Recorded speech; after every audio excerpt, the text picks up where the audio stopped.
ჩვენს მომხსენებლებს ეკნებათ მოკლედ რო თავიანთი მოსაზრებების და თავისუფლად გამოცდილების გასაზიარებლად მე ვფიქრობ რამდენი დრო გაგრძელდება თქვა 10-15 წუთი ვფიქრობ ალბათ ეს საკმარისი იქნება და რა ვიცი როგორ გირჩევნიათ ჯერ მოусმინოთ და მე კითხვა პასუხი შემდგომ იყოს დიალოგი თუ ყოველი მომხსენებლის შემდეგ რა ვიცი როგორ გირჩევნიათ ჯერ დიალოგი იყოს და მე მოსე ანუ პირიქით ხო თუ ჩვენი უბრალოდ თანახმარია კი ბატონო მე მგონი დავიწყოთ ხო შევუდგეთ მნიშვნელოვან ტენდენციებზე ვისაუბრებ, იმიტომ რომ საქართველოს კვლევები 2006 წლიდან ტარდება და უკვე TIMSS-ში და PILS-ში, ანუ მათემატიკის საბუნებისმეტყველო კვლევა არის TIMSS-ი და PILS-ი არის წიგნიერების კვლევა მეოთხე კლასელებისთვის, უკვე გამოიკვეთა რაღაც ტენდენციები, რაც შეგვიძლია ვისაუბროთ და საინტერესო იქნება ალბათ განათლების პოლიტიკის შემუშავებისთვის. ზოგადად 2006 წლიდან შედეგები არც თუ ის სახარბიელო იყო და ძალიან ხშირად რაღაც ესეთი სკანდალის სახე მეძლეოდა ხოლმე და ყურადღების მიღმაში შეგვიძლია ძალიან მნიშვნელოვანი ფაქტორები, რაც შეიძლება საფუძვლად დაძდებოდა განათლების პოლიტიკის შემუშავებას. ასე დაიწყო პირველი ეს იყო PILS-ი. თუმცა მეორე ეტაპი უკვე ამ კვლევების ჩატარდა 2011 წელს და ძალიან საინტერესო შედეგები გვაქვს. არის მცირედი გაუმჯობესება და გაუმჯობესებაზე მოგვიანებით ვისაუბრებ. გაჩვენეთ უკაცრავად აიდია თქვენთან ჩემი ფონტი არის ეს ბოდიშეხტი. ზემოთ PILS-ი უნდა ეწერას. არის გაუმჯობესება, ანუ რაღაც წინსვლა არის TIMSS-ის საბუნებისმეტყველო ნაწილის მხოლოდ მერვე კლასის მოსწავლეებმა აჩვენეს, თქვათ, ერთი ქულით არის გაუარესება შედეგების, დანარჩენი არის, თქვათ, უფრო პოზიტიური ტენდენციები, თუმცა არის ძალიან მნიშვნელოვანი ფაქტორები, რაზეც განათლების სამისწრო ზოგადად პოლიტიკის შემუშავებას შეერთულმა ადამიანებმა განსაკუთრებული ყურადღება უნდა მიაქციონ და ეს არის ძირითადად თანასწორობის და განათლების თანაბარი ხელმისაწვდომობის პრობლემა, რაც გამოიკვეთა რეგიონს და თქვათ სოფელს და ქალაქს შორის და ასევე კერძო და საჯარო სკოლებს შორის. როგორც ხედავთ, აქ მოცემულია პირველი ეს არის PILS-ის შედარებითი ანალიზი 2006 და 2011 წლის. დალაგებულია მონაცემები მიღწევების დონეების მიხედვით, მიღწევები წიგნიერებაში იყოფა 6 საფეხურად. უბრალოდ აქ არის თქვა 4 ძირითადი საფეხურია, თუმცა ეს ძირითადი გრაფიკით თქვენგან მარჯვენა კუთხეში არის მითითებული იმ მოსწავლეთა პროცენტული მაჩვენებელი, რომელმაც ყველაზე დაბალი საფეხურიც კი ვერ დაძლია. როგორც ხედავთ, აქაც არის თქვა პოზიტიური დინამიკა, იყო 18% მოსწავლეების, რომლებიც ამ დონეს ვერ ძლევდნენ, და შეიცვალა იგი ავიდა 14%-მდე. და ძალიან მნიშვნელოვანია ტენდენცია, რომ თქვა და ის საშუალო საფეხურის მქონე მოსწავლეები საშუალო საფეხურს უფრო მეტი მოსწავლე ძლევს პროცენტულად, ვიდრე თქვა და ეს იყო წინა წლებში. თუმცა, როდესაც გადავდივართ თქვა სოფელს და ქალაქს შორის ანალიზზე, აქ ნათელი ხდება, რომ ძალიან დიდი არის განსხვავება, ანუ პოზიტიური შედეგი დიდწილად მოდის ქალაქში მაცხოვრებელი მოსწავლეების ხარჯზე. და რეალური სურათი ისეთია, რომ ქალაქის მოსწავლეების პოზიტიური ტენდენცია საპირისპიროა და სოფელში ეს არის ნეგატიური ტენდენცია, სოფლად მაცხოვრებელი ბავშვებისთვის. რაც მიუთითებს იმაზე, რომ განათლების ხელმისაწვდომობა პრობლემა არის. მეორე ეს გამოსახულია საჯარო და კერძო სკოლებს შორის განსხვავება, როგორც ტენდენციებია, როგორც ხედავთ, კერძო სკოლები განსაკუთრებით თქვა უმაღლეს საფეხურზე 6.7% მოსწავლეების კერძო სკოლების აჩვენებს უმაღლეს საფეხურს, როცა მხოლოდ 1% ძლევს უმაღლეს საფეხურის მიღწევებს საჯარო სკოლებში საჯარო სკოლების მოსწავლეებს. როგორც გითხარით, ძალიან მოკლედ მინდა ძალიან დიდი წუთი ამ ფონდის ცვლილებაზე მე ქართულად გავაკეთე პირობაზე, მაგრამ როგორც ჩანს, ის რაც შეეხება ტიმსი აფასებს მოსწავლეთა მიღწევებს, მე-4 და მე-8 კლასის მოსწავლეების მიღწევებს, პირველად ჩატარდა 2007 წელს, მეორედ ჩატარდა 2011 წელს და ეხლა კიდევ ემზადებით შემდეგი ციკლისთვის. აქაც პოზიტიური დინამიკა არის, თუ მე-4 კლასში თქვა 2007 წელს იყო 438 საშუალო ფულა და საშუალო სკალირებული ზოგადად არის 500 ფულა, ან ჩვენი მოსწავლეები მაჩვენებელი სტატისტიკურად მნიშვნელოვნად განსხვავდება და დაბალი ჩამოუვარდება საერთაშორისო საშუალო ფულას. იგი გაიზარდა 12 ფულით და გახდა 450 2011 წლისთვის. და მე-8 კლასში იგივე ცვლილება გადაწყდა 22 ფულით მოიმატა.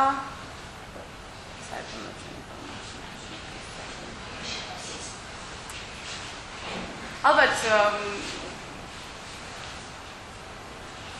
დროში ვიწვით, ამიტომ თქვა რაღაც დეტალებში არ შევალ მაჩვენებლების, იმიტომ რომ ეს ანგარიშები ბევრჯერ მიეწოდა საზოგადოებაში, არშან იყო მარტში 2013 წლის მარტში ამაზე კონფერენციაც ჩაატარა გამოცების და შეფასების და გამოცების ეროვნულმა ცენტრმა. თუმცა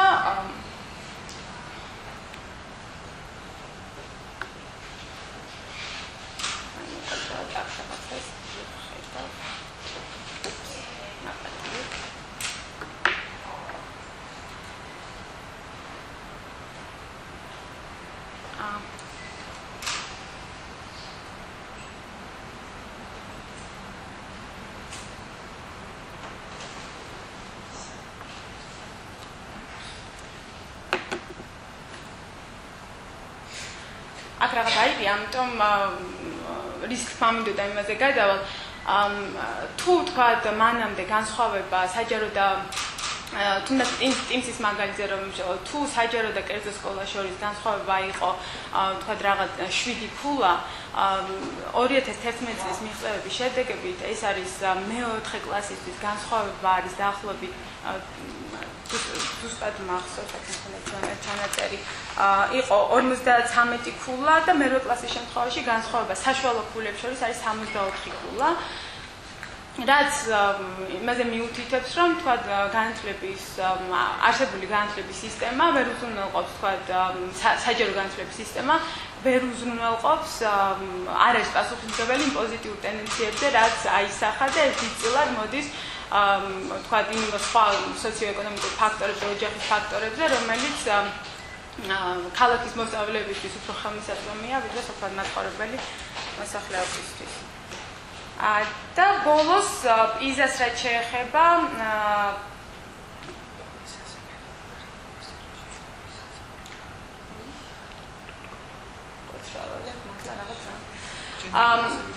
პიზა ტარდება 2009 წლიდან, ჩვენ შევვარდით 2010 წელს, ეს იყო 2009 პლუსის ფარგლებში. წესით ეს არის ციკლური კვლევა, პირველ წელს იყო ძირითადი ნაწილი იყო წიგნიერების, მეორე წელს უნდა ყოფილიყო მათემატიკა და ეხლა უკვე 2015 წლის კვლევაში არის საბუნებისმეტყველო ნაწილი ყველაზე მნიშვნელოვანი, თუმცა 2012 წელს სახელმწიფომ უარი თქვა კვლევაში მონაწილეობაზე, ფაქტობრივად მზაკვლევა არ ჩატარდა. და ამიტომ თქვა და ტენდენციებს ვერ ვაჩვენებთ, ეს უკვე წელს იქნება 2015 წლის კვლევის შემდეგ იქნება შესაძლებელი ვნახოთ როგორი ტენდენციებია, თუმცა მე-15 წლის მოსწავლეების კვლევა არის პიზა და აქაც ჩვენი მოსწავლეების მონაცემები მნიშვნელოვანწილად ჩამოვარდება საერთაშორისო საშუალოს. ტენდენციები ზოგადად თუ თქვა ამ სამ კვლევას შევადარებთ, არის როგორც ვთქვი, არის უფრო პოზიტიურსკენ, თუმცა ძალიან მნიშვნელოვანი განსხვავება თქვა, რაც ყურადსაღები არის და აუცილებლად უნდა აისახოს ჩემი აზრით განათლების პოლიტიკაში არის ის, რომ ფაქტობრივად სოფლის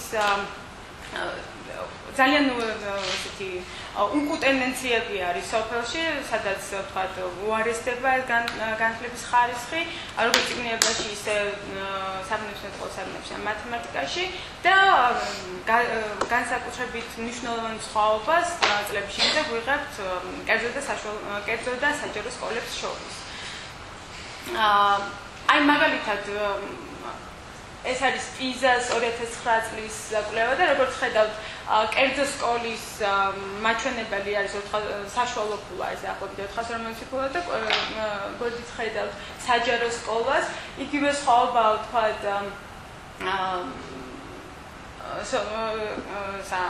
სოფლის და ქალაქის სკოლა შორის და ძალიან მნიშვნელოვანი რაც აქ გამოიკვეთა არის ის რომ დიდი მნიშვნელობა აქვს რამდენად აქვს თუ არა მშობელს უმაღლესი განათლება არის თუ არა ოჯახში ვთქვათ წიგნები და ეს ის ფაქტორებია რომელიც იმაზე მიუთითებს რომ რეალურად ძალიან მნიშვნელოვანი ფაქტორებია სოციოეკონომიკური ფაქტორები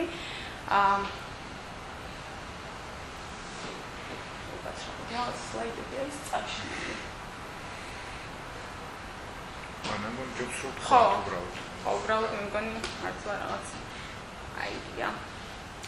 და ჩვენი გამოცდილება რა არის, ვთქვათ, როგორ შეიძლებოდა ეს გამოიყენებინა სხვადასხვა მხარეს, ეს ვთქვათ, საერთაშორისო კვლევის შედეგები არ არის მარტო მნიშვნელოვანი, ვთქვათ, განათლების პოლიტიკის განსაზღვრავებისთვის არის მნიშვნელოვანი პედაგოგებისთვის, დირექტორებისთვის, ასევე მშობლებისთვის. თუმცა ჩემის აზრით არ ხდება ძალიან სწორი ინფორმირება, არ ხდება სწორად გააზრება იმის, რაში შეიძლება ეს ყველაფერი გამოვიყენოთ.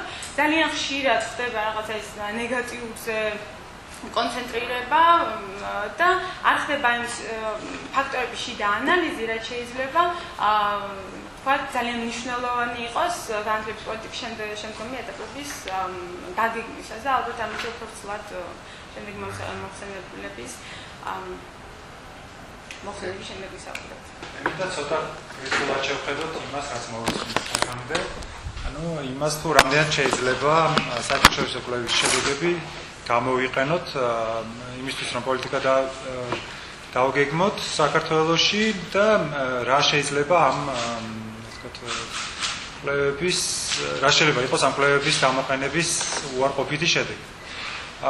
დადასტურებულია, რომ ბევრ ქვეყანაში ეს კვლევის შედეგები გამოიყენება არასათანადოდ, ანუ რეალურად გამოიყენება მხოლოდ იმისთვის, რომ ლეგიტიმაცია მოხდეს იმ გადაწყვეტილებებს, რომელიც მიუხედავად ამ კვლევების არის გამოყენებული და რეალურად გამოიყენება ყველა ქვეყანაში იმისთვის, რომ დაასაბუთონ პოლიტიკის გადაწყვეტილებების მიმღებებმა ის რომ მათი გადაწყვეტილებები რაღაცნაირად შეესაბამება რეალურად არარსებულ საერთაშორისო სტანდარტს.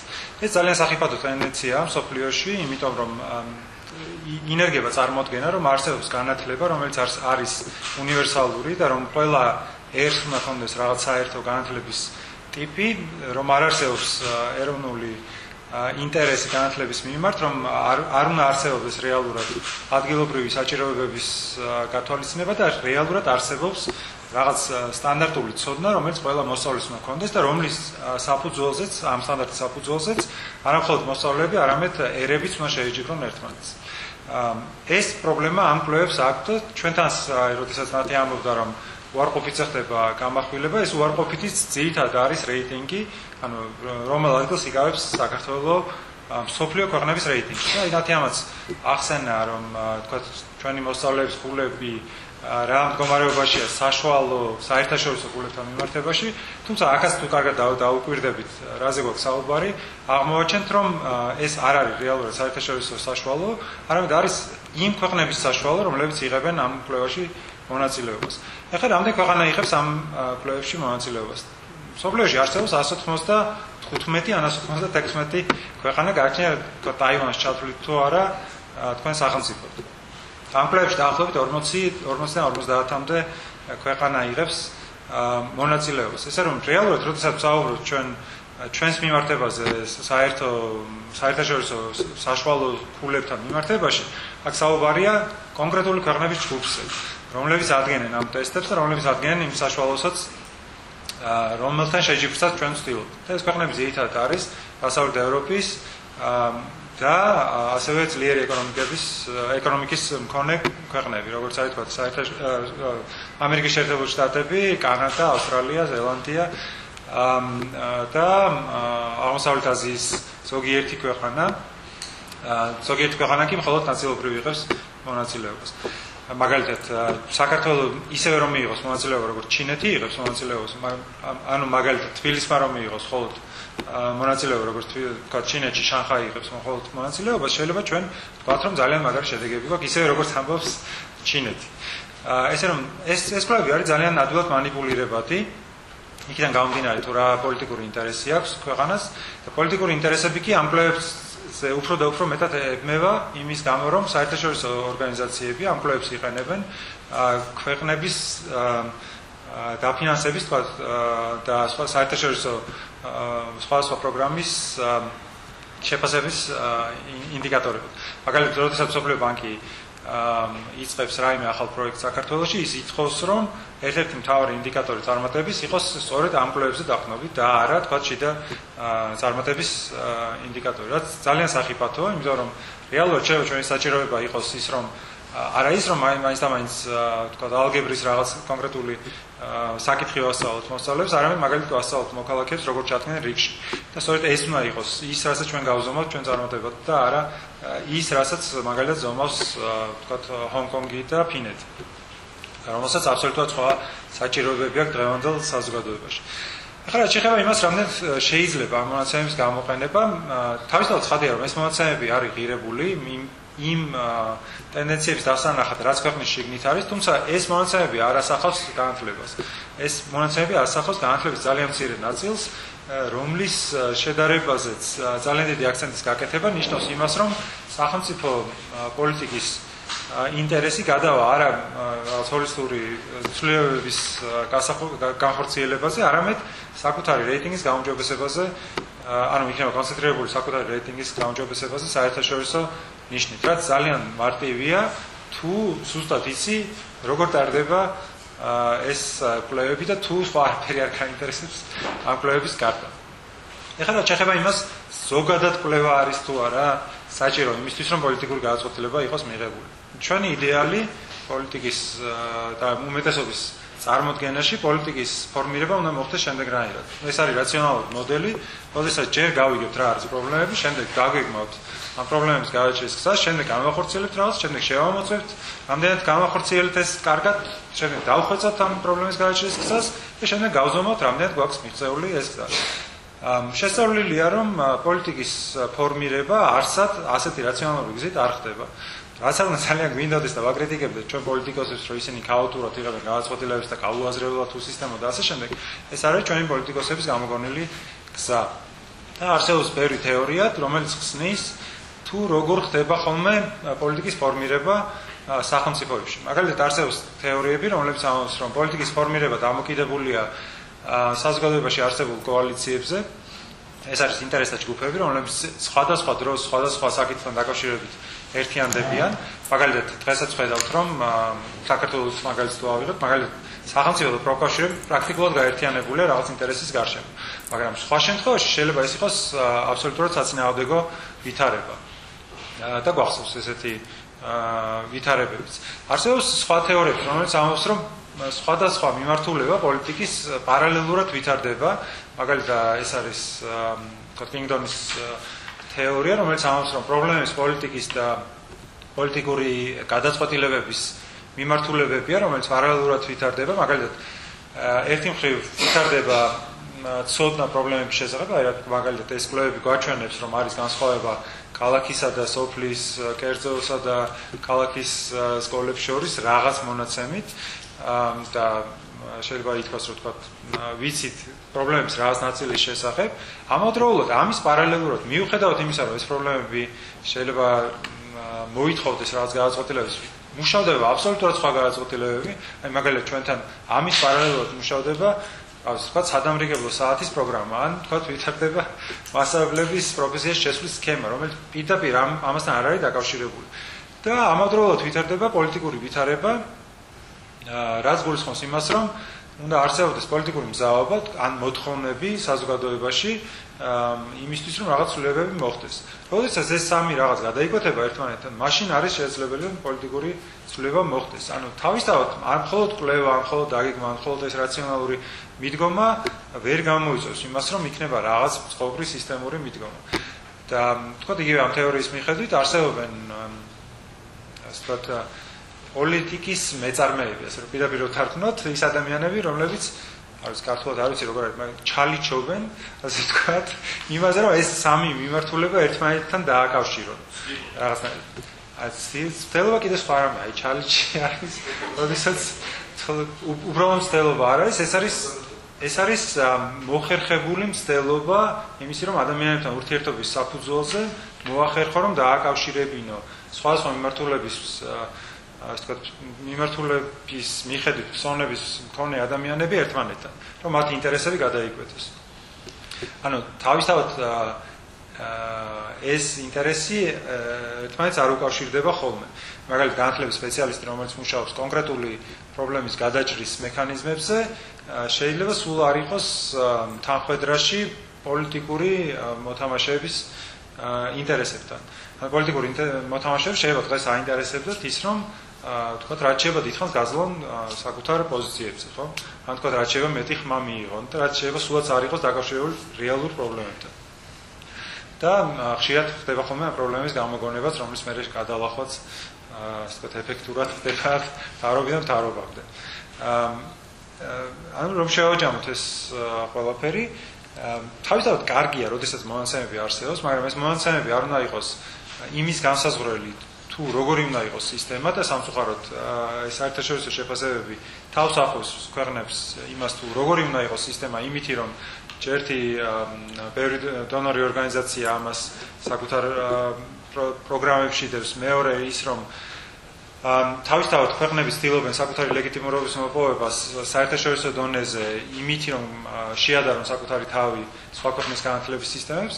მესამე მნიშვნელოვანია გავიაზროთ ის რომ ვერც ერთი კვლევა, რაც არ უნდა სკანდალური იყოს თუ რაც არ უნდა ბევრი პრობლემა აღმოაჩინოს, თავისთავად ვერ იქნება პოლიტიკის დასაწყისი, იმიტომ რომ პოლიტიკა არ იწყება რაციონალურად პრობლემების აღმოჩენიდან, არამედ იწყება არსებობს მიუხედავად ამ პრობლემების აღმოჩენისა და არსებობს ქაოტურად და ეს ქაოსი შეიძლება იყოს მართვადი თუ შევხედავთ სხვადასხვა ასე ვთქვათ თეორიის ჭრილში და ეს ქაოსი ასე ვთქვათ სწორედ ესეც ქვია ამ თეორიებს, ანუ რაციონალურის გარდა არის მართვადი ქაოსის კვლევის თეორიები და ამ თეორიების ვთქვათ უკვე თუ გავეცნობით, მე უფრო ნაკლები მოლოდინი გვექნება იმისი, რომ ჩვენ როდისღაც გვეყოლება მთავრობა, რომელიც ესე ვთქვათ დაიწყებს და დაგეგმავს დღეიდან შემდეგი 20 წლის განმავლობაში ნაბიჯებს, რომელიც აუცილებლად გადაიქმნება რაციონალურად ნაბიჯ და ყველა მთავრობა შემდეგ ამ ნაბიჯებს გაყვება და შემდეგ რაღაც პერიოდულად გვექნება შეფასებები და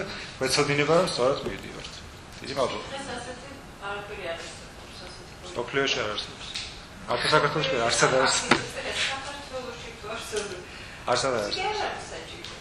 საჭირო შეიძლება იყოს თეორიულად, მაგრამ შეუძლებელია, იმიტომ რომ ინტერესები დროსთან ერთად, როდესაც მაგალითად სოციალური ვითარება იცვლება ინტერესებიც და ასე.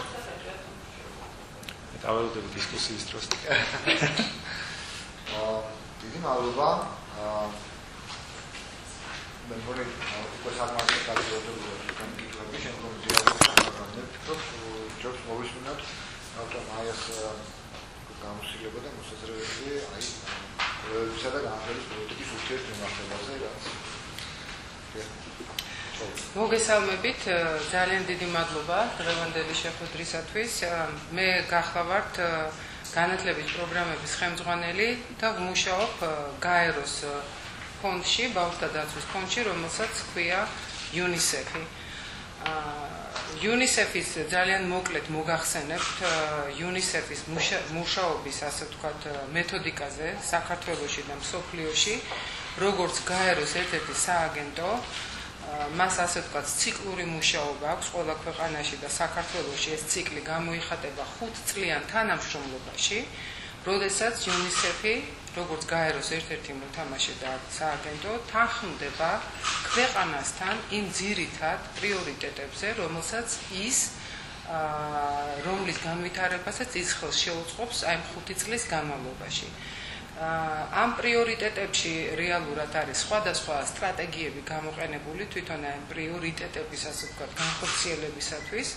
ერთ-ერთი ეს ნამდვილად ეს არის პოლიტიკის დონეზე მუშაობა და თავისთავად აქ აუცილებლად მოიაზრება სექტორის, სხვადასხვა სექტორის და მათ შორის განათლების სექტორის ასე ვთქვათ შესწავლა, სხვადასხვა საშუალებებით და მათ შორის კვლევების საშუალებით, როგორც საერთაშორისო, ასევე ეროვნულ დონეზე, ეროვნული ასე ვთქვათ კვლევების ჩატარება, არის სერვისების მიწოდება, არის დაუშვათ თანამშრომლობა კომპეტენციების გაზრდაში და მათ განერგვაში და სხვადასხვა, ანუ ეს ის ძირითადი სტრატეგიები არის, რომელიც რეალურად განათლების სფეროში, ისევე როგორც ჯანდაცვისა და ბავშვთა ჯანმრთელობისა და ბავშვთა დაცვის სფეროში, ეს ის სფეროებია, რომელიც არის UNICEF-ის სფეროები საქართველოში სამუშაო, სოციალური პოლიტიკა, ჯანდაცვა, სოციალური დაცვა, განათლება, აი სტრატეგიები რაღაცნაირად არის მკვეთი.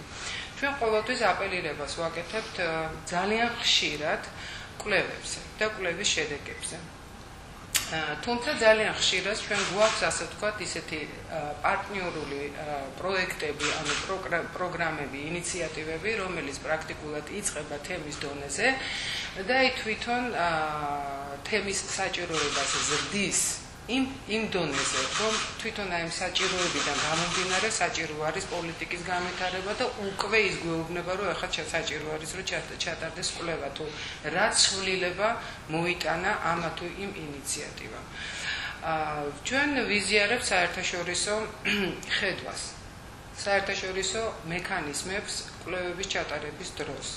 მათ შორის PISA და ასე შემდეგ, რაც აქ იყო მოყვანილი. იმიტომ რომ ალბათ დამერწმუნებით, რომ განათლება სოციალურ სექტორში ეს არის ერთ-ერთი ის დარგი, როდესაც მსოფლიოს მესვეურები და წამყვანი სპეციალისტები წლების, საუკუნეებისა და წლების განმავლობაში, რომელიც იცვლება და ვითარდება, თანხმდებიან იმ ძირითად მაჩვენებელზე, რომელიც ამბობს, თუ რა არის ხარისხიანი განათლება, რომელიც ამა თუ იმ ფორმით რეალურად, ესე იგი, ყალიბდება და ხდება უნივერსალური.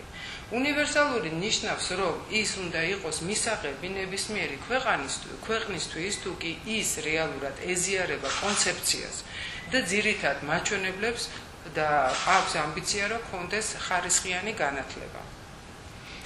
ამ შემთხვევაში, რაც შეეხება PISA-ს და ალბათ ჩემო კოლეგებმა მკვლევარები არიან და კარგად იციან, რომ აი ეს ინსტრუმენტებიც არის საკმაოდ უნივერსალური ინსტრუმენტი, რომელიც რაღაცა ფორმით უნდა გამოყენებული იყოს ქვეყნებში, იმიტომ რომ ეს არის ჯერჯერობით ის საერთაშორისო საშუალება, მოდი ვთქვათ, რომელიც გვაძლევს იმის საშუალებას გავემეორებ, რომ შევაფასოთ თუ რა მდგომარეობაში არის განათლების სისტემა სხვა ქვეყნებში და მათ შორის საქართველოში.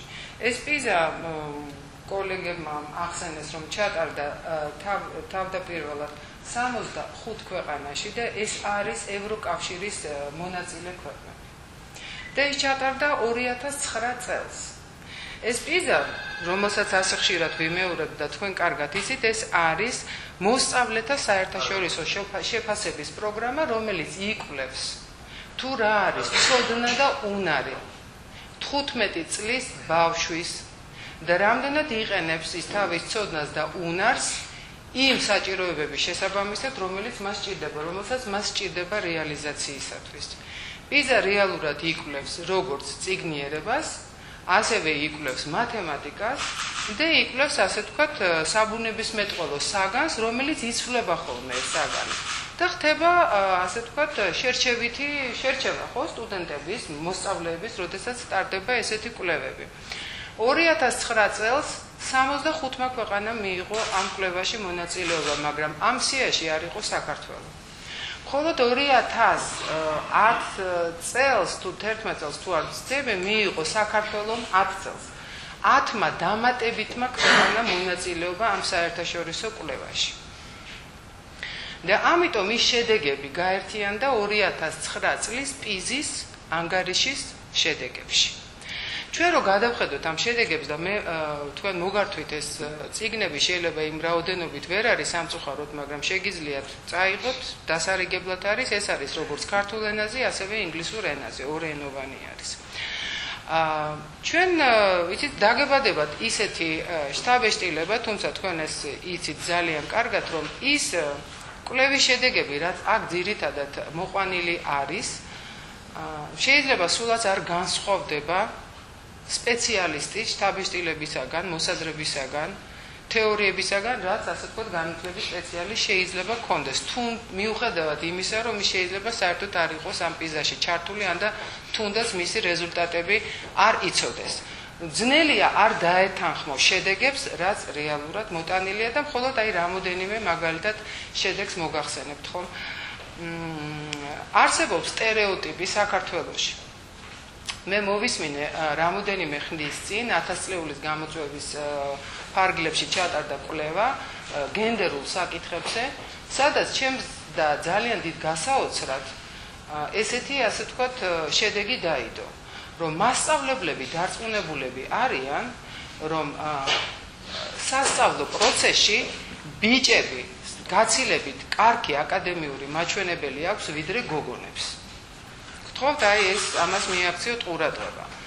თუმცა სრულიად საწინააღმდეგო შედეგი არის პიზის მიხედვით ნაჩვენები, სადაც გოგონებს საქართველოში გაცილებით უკეთეს შედეგი აქვს როგორც მათემატიკაში, ასევე წიგნიერებაში და ასევე საბუნებისმეტყველო საგნებში. და იცით პირველი კითხვა რაც გამიჩნდა დაუშვათ მკვლევარების მიმართ იყო ასე შემდეგ. ეს არის ასე ვთქვათ ტესტირების შედეგი, ხო? აი აქ რა შედეგებიც არის. მასწავლებელი აკადემიური წლის განმავლობაში ასევე სხვადასხვა შეფასების ინსტრუმენტით განსაზღვრავს თავისი მოსწავლის გოგო იქნება თუ ეს ბიჭი მის აკადემიურ მოსწრებას, ხომ? როგორ შეიძლება ესეთი განსხვავება არსებობდეს, რომ მასწავლებელი, რომელიც ყოველდღიურ ურთიერთობაში არის მოსწავლესთან, აქვს ექნება ერთიანი შტაბ-ეშტილება, რომ მის მოსწავლეებში გოგონები ბევრად ჩამორჩებიან ბიჭებს, იმ დროს, როდესაც საერთაშორისო კვლევა, რომელიც განხორციელდა საქართველოში, ამბობს, რომ გოგონები გაცილებით მეტად მოსწრებულები არიან, ვიდრე ბიჭები. ნუ ეს როგორც არ უნდა იყოს, აი ესეთი რაღაცა კურიოზია. არსებობს მეორე შედეგი, ერთ-ერთი შედეგი მაგალითად, რომელიც ამბობს, რომ ძალიან დიდი განსხვავება არის მოსწავლეებს შორის მათ აკადემიურ მაჩვენებლებში, აქ იყო ამაზე საუბარი, რომლებიც სწავლობენ დაუშვათ დიდ ქალაქებში და იმ მოსწავლეებს შორის, რომლებიც სწავლობენ ან სოფლებში, ან რაიონულ სკოლებში. გამონაკლისების გარდა ადამიანებს, რომელთაც აქვს შეხება მოსწავლეებთან და იციან დაუშვათ რაიონში სკოლა, თუმცა ზოგი ძალიან კარგია, ზოგი საშუალო ხარისხის, შედეგები, აი ამის შედეგები შეიძლება ძალიან ასე ვთქვათ გასაკვირი არც კი იყოს. ხო მართალია. ძალიან მნიშვნელოვანი რამ, რაც არის და რაც მიჩუმათებული იყო საქართველოში დიდი ხნის განმავლობაში და ჩვენ წლები უკვე ვცდილობთ ასე ვთქვათ აი ამის ხაზს გასმას მნიშვნელობას, ეს არის სკოლამდელი განათლების მნიშვნელობა, რომელსაც სათანადო ყურადღებას უთმობს ასევე ეს პიზა და რომელიც იკვლევს და რომელიც ამბობს, რომ ბავშვებმა, რომლებმაც ერთი წელი მაინც სკოლამდე იარეს სკოლამდელ დაწესებულებაში, მათ აქვს საშუალება, რომ უკვე სკოლებში გაცილებით უკეთესი აკადემიური მაჩვენებელი, ასე ვთქვათ, წარმოადგინონ. ეს ძალიან კარგი არის, თუმცა ჩვენი დაკვირვებით, ჩვენი პროექტებით და პროგრამებით ეს ვიცით, მაგრამ ის, რასაც ეს კვლევა ამბობს, სრულიად არ განსხვავდება ჩვენი მოსაზრებებისაგან და აბსოლუტურად სრულ თანხმედრაში არის. და არსებობს დაუშვათ ძალიან ბევრი სხვა მნიშვნელოვანი დაუშვათ რეზულტატები თვითონ კვლევის. მაგალითად ეთნიკურ უმცირესობებზე, ხო? მაგალითად იმ ბავშვებზე, რომლებიც ოჯახში არ ლაპარაკობენ ქართულ ენაზე და მათი პროცენტი შეიძლება 29 იყოს საქართველოში, აი ეს კვლევა ძალიან იოლ გადაწყვეტილებას გვთავაზობს პოლიტიკის დონეზე. მაგრამ ის ადამიანები და სპეციალისტები, რომელთაც უწევთ და მუშაობენ ეთნიკურ უმცირესობებთან, ალბათ აბსოლუტურად 100%-იანად დაეთანხმებიან თვითონ ამ კვლევის შედეგებს. თვითონ აი სახელმძღვანელო, ასე ვთქვათ, ეს სახელმძღვანელო, კვლევის სახელმძღვანელო, რომელიც ჩვენ წამოვიღეთ და მე ხა თქვენ მოგაწოდეთ, ეს არის პიზას ასე ვთქვათ, შედეგების და მონაცემების მეორადი ანალიზი, რომელიც გაკეთდა მხოლოდ საქართველოსთვის. ასე რომ მთელი ეს პუბლიკაცია ეთმობა საქართველოს მდგომარეობაზე, საქართველოს განათლების სისტემის აღწერას, რაც ჩვენ გვაქვს. ძალიან კარგად არის დაჯამებული თვითონ აქ რეალურად რეკომენდაციები. რეკომენდაციები არის დაჯამებული, შეიძლება არ იყოს ძალიან, ასე ვთქვათ, დეტალური, მაგრამ კარგად მოდის იმ შედეგისგან, კარგი ბმა არის თვითონ მიზეშედეგობრივი ბმა არის რეკომენდაციასა და თვითონ აი ამ კვლევის შედეგებს შორის მე უბრალოდ ახლა აღარ წაგართმევ დროს, იმიტომ რომ თვითონ თავისი მოცულობით აი ეს პუბლიკაცია არ არის ძალიან ვრცელი, საკმაოდ ადვილად წასაკითხი არის, საკმაოდ კომპაქტური არის და შემჭიდროებული არის, ისე რომ წაიკითხეთ, გაეცანით და დარწმუნებული ვარ, რომ ბევრი რამ თქვენ უკვე ძალიან კარგად იცით ამის შესახებ. და რა ვიცი, ახლა მე ვფიქრობ, რომ ახლა ძალიან აღარ ამოვწურავ თქვენს დროს და ალბათ უფრო კითხვა-პასუხის რეჟიმზე შეიძლება გადავიდეთ. ხდება ორი კითხვა. ერთი მინაიდრესებს ამდენად არის ანალიზის ამდენად ატარებს ეს პიზა სკოლების ავტონომიურობასა და შედეგებს შორის აი ამ კავშირზე და მეორე დაფინანსებასა და სწავლების ხარისხის შორის აი რა კავშირია, როგორ აისახება ეს მონაცემები და როგორია ამ მიმართულებით ჩვენი მდგომარეობა და შედარება შეიძლება თუ შეგიძლიათ გავუკეთოთ საერთაშორისო მდგომარეობასთან დანარჩენ წარმატებულ ქვეყნებთან. იცით, ხარისხი პირდაპირ გადის, ასე ვთქვათ, განათლების დაფინანსებაზე და ამას ძალიან ცხადყოფს ნათლად თვითონ ეს ანგარიში, პიზის ანგარიში. განათლება თვითონ მთლიანი შიდა პროდუქტის დანახარჯი განათლებაზე ევროკავშირის ქვეყნებისათვის, ასე ვთქვათ, 6%-ზე ნაკლები არ უნდა იყოს თუ არა მეტი.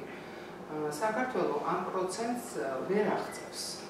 ამიტომ პირდაპირი რეკომენდაცია არის, რომ უფრო მეტი ინვესტირება, გაცილებით მეტი ინვესტირება ჩაიდოს განათლების ხარისხში. განათლების ხარისხის, ასე ვთქვათ, მაჩვენებლები არსებობს, როგორც სწავლის პროცესი, სწავლების პროცესი და თვითონ სასწავლო გარემო. ანუ ყველა ეს, ასე ვთქვათ, დამოუკიდებელი, თუმცა ერთმანეთთან კავშირში მყოფი, მოდი ვთქვათ, სუბიექტი. სწავლისა და სწავლების პროცესში ძალიან დიდი აქცენტი კეთდება მასწავლებლის ცოდნაზე, უნარებზე და კომპეტენციებზე. თუმცა პიზა ეს არ არის ის კვლევა, დოკუმენტი, რომელიც იკვლევს დამოუკიდებლად მხოლოდ მასწავლებლის კომპეტენციებს. თუმცა ინფორმაცია მასწავლებლის, ასე ვთქვათ, ხარისხზე, რასაკვირველია არის და პირდაპირ უკუგება იმისა, რომ მასწავლებელს უნდა ჰქონდეს უფრო მეტი ხელფასი და უფრო მეტად დაბალანსებული უნდა იყოს მასწავლებლისა და მოსწავლის თანაფარდობა საკლასო ოთახში, ამის ანალიზიც არსებობს, დასკვნაც არსებობს და რეკომენდაციაც არსებობს. როდესაც ლაპარაკი არის რეკომენდაციაზე, აქ იგულისხმება და საერთოდ ეს რეალურად გვთავაზობს ევროკავშირის მონაწილე ქვეყნებისა და სხვა ეკონომიკების, ასე ვთქვათ, მაჩვენებლს. აი რა არის დაუშვათ იქ, რა არის დაუშვათ ცენტრალური და აღმოსავლეთ ევროპისა და დამოუკიდებელი სახელმწიფოთა თანამეგობრობის, ხო, DSET-ს რასაც ვეძახით, რა არის იმის მაჩვენებლები და რა არის საქართველოს მაჩვენებლები. რა არის ხარისხი, ასე ვთქვათ, როგორი მაჩვენებელი უნდა იყოს ხარისხს რომ მივახციოთ, ხო მართალია, და რა მდგომარეობა არის ჩვენთან. ჩვენთან თუ მაგალითად, აი იდეალურ შემთხვევაში ბავშვთა რაოდენობა, ხო პროპორცია, თანაფარდობა უნდა იყოს 1:16-თან, თუ არ მცდები. უნდა იყოს რეალურ მდგომარეობაში. ჩვენთან რეალურად არის დაწყებით სკოლაში 1:6-თან არის მასწავლებლისა და მოსწავლის თანაფარდობა და 1 თუ არ ვცდები 8-თან არის უკვე ზოგად განათლების სისტემაში, სკოლებში. რაც არ არის მიზანშეწონილი. ასევე ხაზგასმულად არის თვითონ ბიუჯეტი და ამბობს პირდაპირ გვეუბნება რა უნდა იყოს ხარჯი, განათლების, ასე ვთქვათ, დანახარჯი რა უნდა იყოს სახელმწიფოში, საქართველოში, რომ დავუშვათ ეს ხარისხობრივი სტანდარტები უფრო უზრუნველყოფილი იყოს. განსაკუთრებია რომ როგორ უნდა დაიგეგმოს ეს განათლების პოლიტიკა, რო არის საერთაშორისო ინსტრუმენტებიც არ უნდა გამოიყენოს შიდა რესურსით, შიდა კულებით, რომ სწორედ გაიზარდოს საჭიროებები გადაჭრის გზები და შექმნონ ამის შეფასების ინსტრუმენტები უნდა იყოს, ხო? დღევანდელ მოქმედებას და წინა თაობებს არ შევეხებიან. როგორ ვთქვით, აქ თუ არა ხედვა, თუნდაც აი ზოგადი განათლების მიმართულებით, იმაზე თუ როგორი უნდა იყოს სისტემა, როგორ უნდა იყოს სისტემა მოწყობილი, რა პრობლემებია ამ სისტემაში და როგორ უნდა გამოიმჯობესოს ის.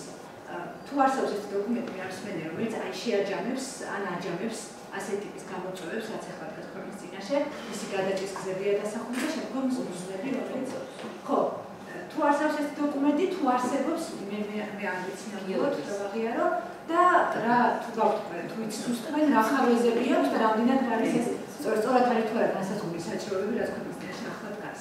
არსებობს განათლების სისტემის გაუმჯობესების სტრატეგია, რომელიც განიხილება პარლამენტში. ამწუხაროდ ეს დოკუმენტი არ განიხილება საზოგადოებაში, რადგანაც ელიანოს ერთხელ პარლამენტი გაგვაცხადებს. თან ამ საუბარი იყო იმაზე, რომ ეს რაღაცა ორგანიზაციების ჩართულობით გაკეთდა, მაგრამ ცოტა ორგანიზაციის ჩვენ ვერ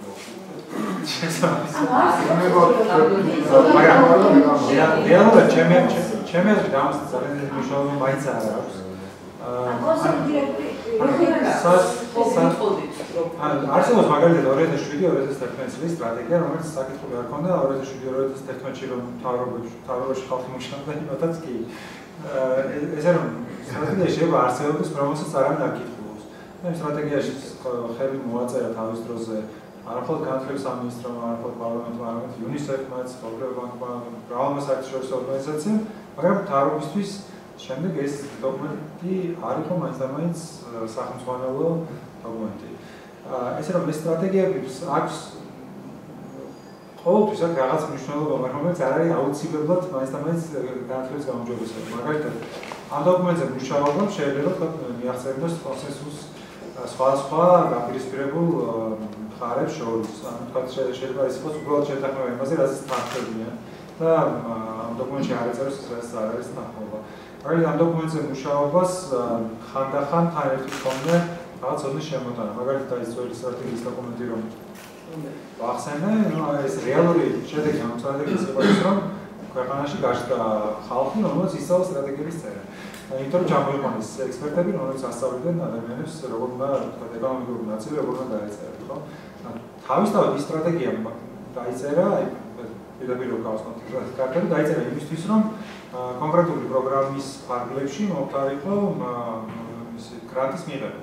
და არა იმიტომ, რომ ის ასახავდა ყველა საჭიროებას, რაც კი სისტემაში არსებობს და ესეთი სტრატეგიის დაწერა შეუძლებელი. ან თუ დაიწერება ესეთი სტრატეგია, რომელიც რეალურად ყველაფერს შეეხება, იქნება ძალიან ზოგადი, რომ ისი სამოქმედო გეგმები იქნება ჩვენი პოლიტიკის დოკუმენტები ან პროგრამები სახელმწიფო. ჩემი აზრით, გაცილებით რომ მნიშვნელოვანია, რომ დღეს საუბარი იყოს კონკრეტულ პრობლემაზე და ამ პრობლემის გააჩრის სახელმწიფო პროგრამებზე და გამართლების კონკრეტული პრობლემის გააჩრის გზებზე, ვიდრე ერთი ყველაზე მნიშვნელოვანი საკითხის ფორმაზე და შეთანხმებაზე და შემდეგ ამის ირგვლივ მთელი ერის გაერთიანებას. იმიტომ რომ ამაზე უკვე დააგებული წელი გავიდა სამწუხაროდ ახალი მთავრობა კიდევ მსჯელობს იმაზე რა არის ის ყველაზე მნიშვნელოვანი. შეიძლება ეს დაცხადებული იყოს, მაგრამ დეცენტრალიზაცია, რომ პოლიტიკის დონეზე დეცენტრალიზაცია არის. დეცენტრალიზაცია არის გადაჭრის გზა, ანუ თავისთავად უნდა იყოს ლაბორატორიული პროგრამა. მაგალითად, თუ გვინდა რომ სკოლა იყოს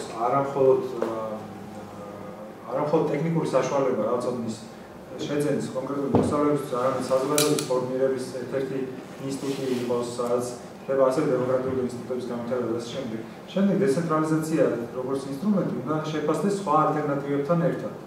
ანუ ეს არის ვერ იქნება ერთ-ერთი ალტერნატივა. ანუ პოლიტიკის ინსტრუმენტები ყოველთვის უნდა ფასდებოდეს როგორც ერთ-ერთი ალტერნატივა, უნდა მოხდეს შემდეგ შეფასება რას ვიგებთ და რას ვაღებთ კონკრეტულ შემთხვევაში ალტერნატივებთან მიმართებაში და ავირჩიოთ ეს ალტერნატივა შეგვიძლია დავნერგოთ ეს ალტერნატივები მაგალითად დეცენტრალიზაცია ეხაც არსებობს ხო რაღაც დონეზე მაგრამ მაგალითად შეგვიძლია შევამოწმოთ ექსპერიმენტის საშუალებით სკოლების გარკვეულ ნაწილში სხვადასხვა ფორმები დეცენტრალიზაციის ნახოჩემდე შედეგები და შემდეგ დავიწყოთ ამის დანერგვა ეს იქნება საუკეთესო გზა თუმცა ექსპერიმენტის საქართველოს საერთოდ პროგრამა რაღაც საშინელებაა.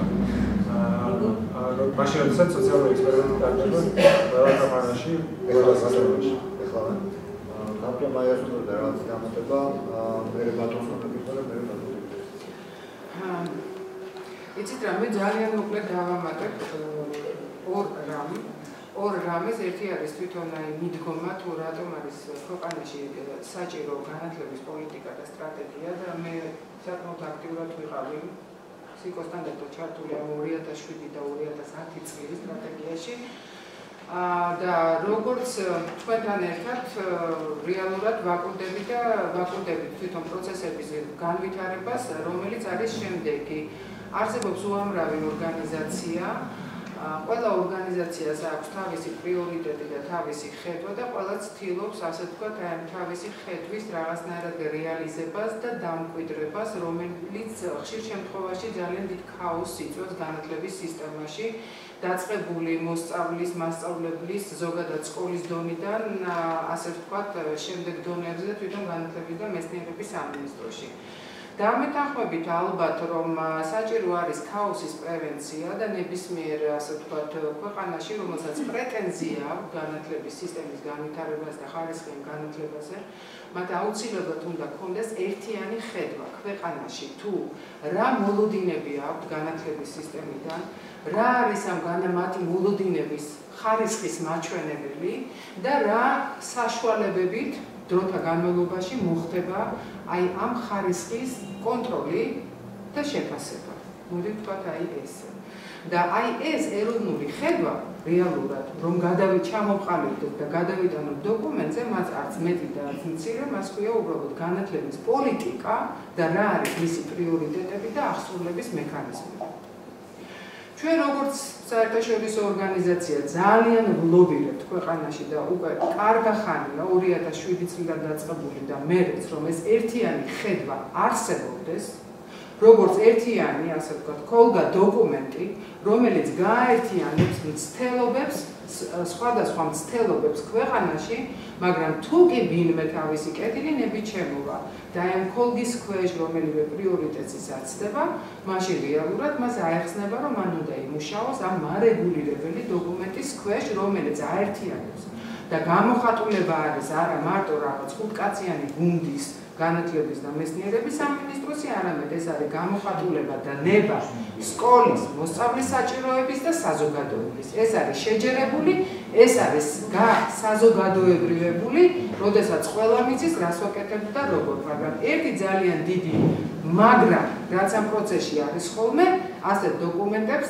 აკლიათ დამუშავება იმისა, თუ როგორ უნდა მოხდეს მისი აღსრულება. და ყოველთვის რეალურად ძალიან ასე ვთქვათ, არა ყურადღებიანად და არა ისე დეტალურად არის გაკეთებული, მოდით დაბიუჯეტება, თუ რა დაუჯდება ქვეყანას აი ამ პოლიტიკური ნების აღსრულება სკოლის დონეზე, მასწავლებლის დონეზე, მოსწავლის დონეზე, მართვის დონეზე, გინდა ცენტრალიზებული იყოს და გინდა არაცენტრალიზებული იყოს, მაგრამ ნებისმიერ ქვეყანას, რომელსაც ისევ აქვს პრეტენზია განათლების სისტემაზე, ის უნდა მართავდეს განათლებას და რეფორმას შეთანხმებული ერთიანი ხედვით, რომელიც გამყარებული არის იმ ბიუჯეტით, რომელიც დღეს საქართველოს განათლების სისტემას ძალიან აკრავს.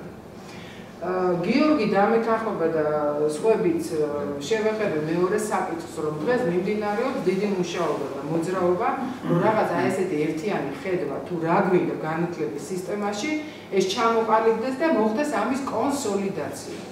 ისე რომ თქვენ როდესაც დაგაინტერესებთ ნებისმიერ ჩვენთაგანს, ეს იყოს რაღაცნაირი სახელმძღვანელო ჩვენთვის, რომელსაც გადავშლით და მარტივად გავიგებთ თუ სად და რისკენ მიდის ქვეყანა და რა არის მინიმუმი, ასე ვთქვათ, გეგმა, რა არის მაქსიმუმი გეგმა და რა არის ის საშუალება, რომელიც მე, როგორც რიგით მოქალაქეს დაინტერესებულს მომცემ საშუალებას განსაზღვრო ჩემი სისტემა და განათლების სისტემა რამენერად პასუხობს ამ მოლოდინს თუ ვერ. აბა როგორ მოხდეს მაშინ შეფასება? თუ კი ჩვენ არ აქვს საწყისი რამ მოლოდინი განათლების სისტემიდან, მაშინ რა უნდა შევაფასოთ? თუ შეიძლება მითხარით და თუ კი გვაქვს ეს მოლოდინები, შეიძლება რომ ეს მოლოდინი იყოს 1, 2 ან 3.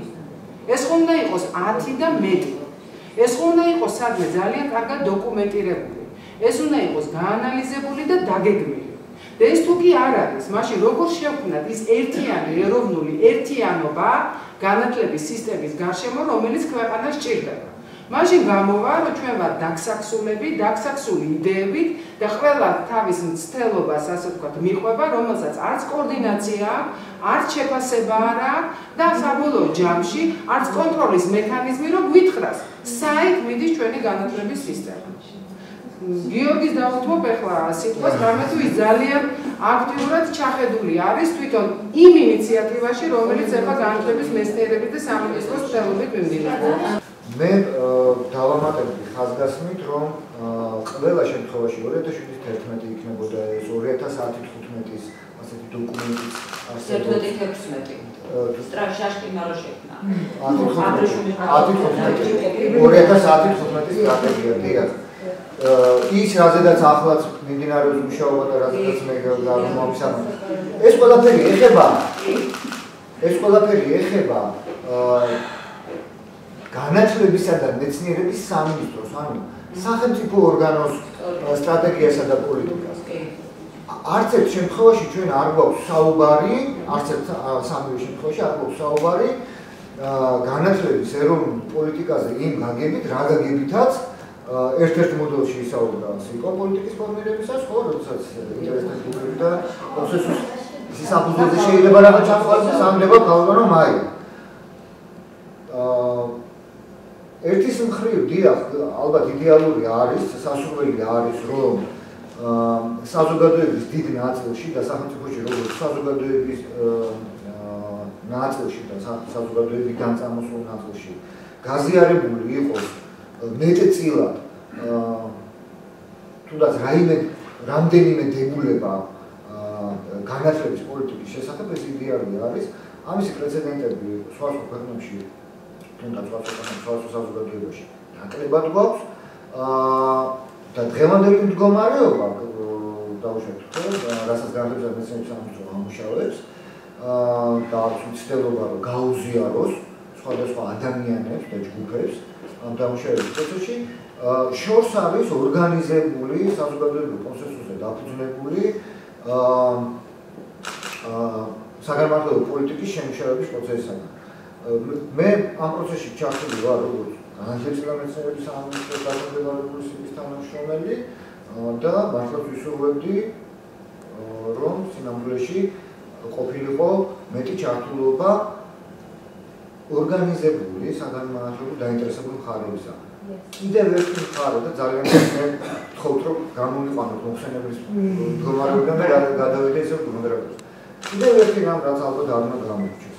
ჩვენთან ნაკლებად არის ფორმირებული და საკმარისად გავლენის მქონე სამოქალაქო საზოგადოება დამოუკიდებელი თვითრეგულირებადი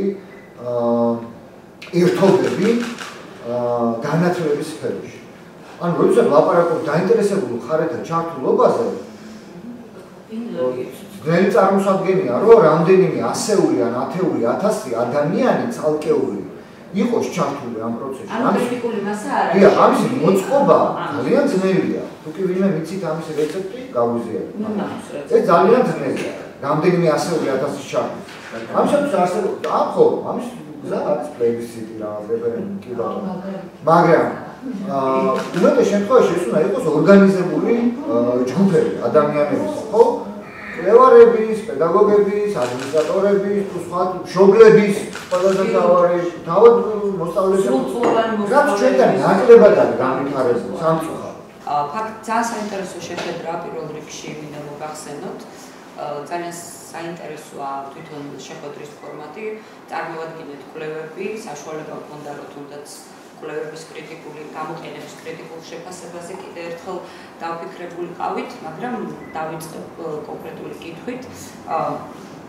შევაფასოთ ცხადია კვლევები კრიტიკულად, გავიაზროთ რა თანხას ვხარჯავთ ამ კვლევების ჩატარებაში, როგორ ვიყენებთ მის შედეგებს, რა რაოდენობის კვლევებს ვატარებთ, საჭიროა თუ არა ამდენი კვლევები, მაგრამ არის ფაქტი, რომ მე პირადად ჩემ თავზე ვსაუბრობ, ყველა კვლევას არა, მაგრამ ბევრ კვლევებს, ეს არასამთავრობო ორგანიზაციების ჩატარებული იქნება, ეროვნული კვლევები იქნება თუ საერთაშორისო კვლევები, ყველას არა, მაგრამ რაც მაინტერესებს, ნამდვილად ვეცნობი, მაგრამ მე ძირითადად ამ შემთხვევაში ვარ აქ და ამჟამად, ანუ ვიმყოფები საქართველოში და მაინტერესებს ამდენი რესურსის, დროის, ფულის ხარჯვის შემდეგ ქვეყანამ რა უნდა აკეთოს.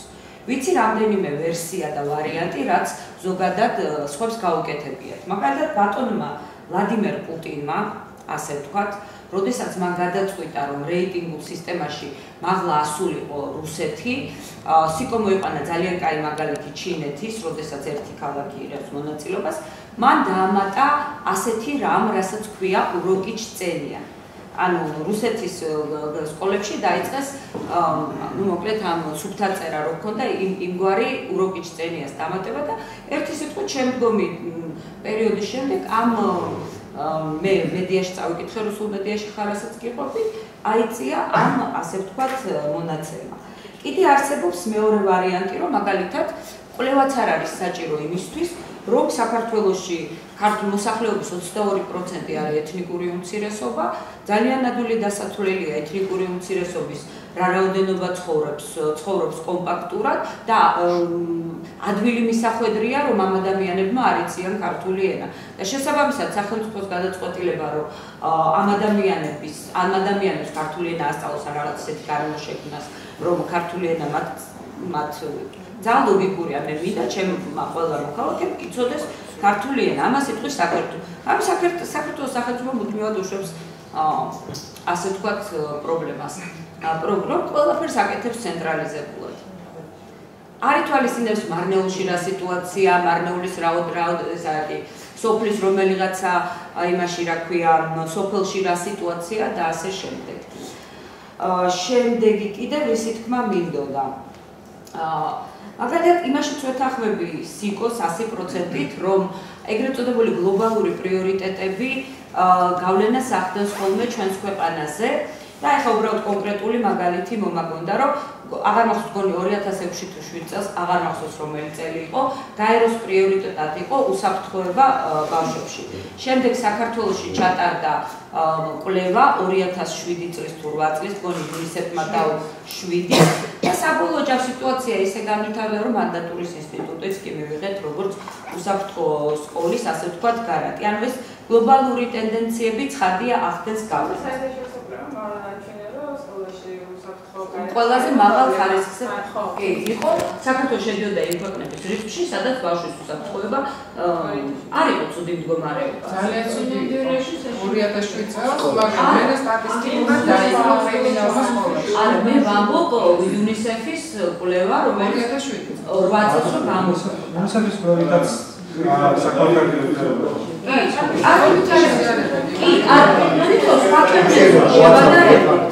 თუ დაიკრო, ქვეყანაში დაიკრო კრიმინალმა. არა, თუ შეიძლება რა ბატონო დიმიტრი.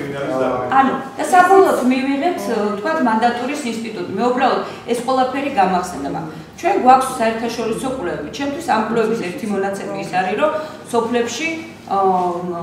სოფლებში რაღაც არის შესაძლებელი. ხო? ჩემთვის ამ კვლევის ძირითადი შედეგი არის ის, რომ 2005-8 წლებში საქართველოში მიმართვა, ესე იგი განხორციელებულმა, ბევრჯერ ვამბობ ამას ყოველთვის, მიზანმიმართულმა ცვლილებებმა გამოიღო შედეგი, როდესაც რეფორმის ვექტორი არ იხრებოდა ხან მარჯვნივ და ხან მარცხნივ.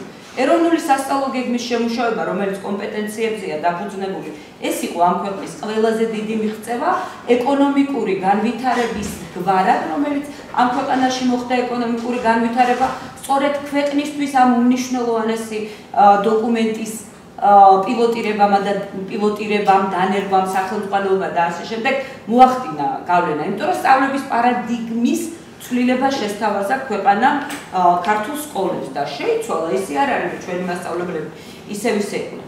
მაგრამ ჩვენ ეს მონაცემები გვაქვს. აი დავუშვათ ჩვენ ვართ გადაწყვეტილების მიმღები პირები. აი მაგალითად სიმულაცია რომ წარვადგინოთ შესანიშნავი შეხვედრა, შესანიშნავი დისკუსია. ჩვენ რა გადაწყვეტილებას მივიღებდით? აი ეგ მაინტერესებს რა, უბრალოდ ხვალ რა უნდა გავაკეთოთ. აი ეს ყველაფერი გვაქვს. მონაცემები, კრიტიკულად ვაფასებთ, მაგრამ მაინც გვაქვს ეს მონაცემები, ხო? აი ეგ მაინტერესებს. სიტყვა მაგალითად. ნაცია ძალობრიობს მაკო გიორგი აშენა. მე აბა ცოტა არ მომეწე საშუალება ამაზე მესაუბრა. ალბათ არ უნდა განვიხილოთ, რომ საერთაშორისო კვლევები არის აუცილებლად პანაცეა, ან არის თქვა რაღაცა ჩავატარებთ კვლევას და ეს გვერდს რომ აი აქ უნდა მივიდეთ და ეს არის იდეალური. მათემატიკურ ამონასხს ვერ ვიპოვით უხეშად რა. ხო, ამისთვის არსებობს სხვადასხვა ინსტრუმენტი, არსებობს საერთაშორისო კვლევები, არსებობს ეროვნული შეფასებები, რომლებიც განახდება ისე ეს უშუალოდ იმას ამოწმებს, თქვა დაგირმული და მიღებული პუნქტი. ანუ პუტინისტური გადაწყვეტილება არ გვინდათ, урокი სცენია. ეს სპეციალურად მოვიყვანე რა, რომ ამონახსნი ვიპოვო კონკრეტული ციფრებიდან დაყრდნობით, უტრირებას ვახდეთ ხარიანად. თუმცა მნიშვნელოვანი არის ის, რომ თქვა 2006 წელს ძალიან ბევრი ადამიანისთვის შოკი იყო იმის მოსმენა, რომ ქართულმა ბავშვებმა არ იციან წერა-კითხვა, მივაღიარეთ, რომ ეს ესე იყო. და ძალიან მნიშვნელოვანია გაიაზრო, როგორ თანამედროვე სამყაროში რას ნიშნავს კითხვა, ხო? და აი ამის საშუალებას იძლევა და თუნდაც ის, რომ არ ვიცი როგორ ჩაივიდეს და მე ცოტა სკეპტიკურად ვუყურებ იმ ერთ საათს, რომელიც ახლა შემოდის, სადამრიგებლო საათს, მაგრამ ეს რომ ცოტა ადრე განხორციელებული იყო, ძალიან მნიშვნელოვანია, ხო? მასწავლებლებმა დაინახეს, რომ ის, რომ ბავშვებმა იციან ასოების ცნობა, არ ნიშნავს აუცილებლად, რომ მათ იციან წაკითხული გააზრება და გაგება, ხო? აქედან დახტის გამოდან და მსჯელობა. საქართველოს ეს მართლმსაჯულებელი ორგანიზაცია, განათლების პროგრამის მშენებელი გახლავთ. ძალიან მიხარია საფრთხეს დაიწყეთ მსჯელობა და ძალიან დიდი ხანია ჩემთვის ეს პრობლემა იყო ზოგადად ჩვენთვის ორგანიზაციისთვის სკოლაში განათლების ხარისხი, იმიტომ ძალიან ბევრს მუშაობდით ორგანიზაციაში მუშაობთ.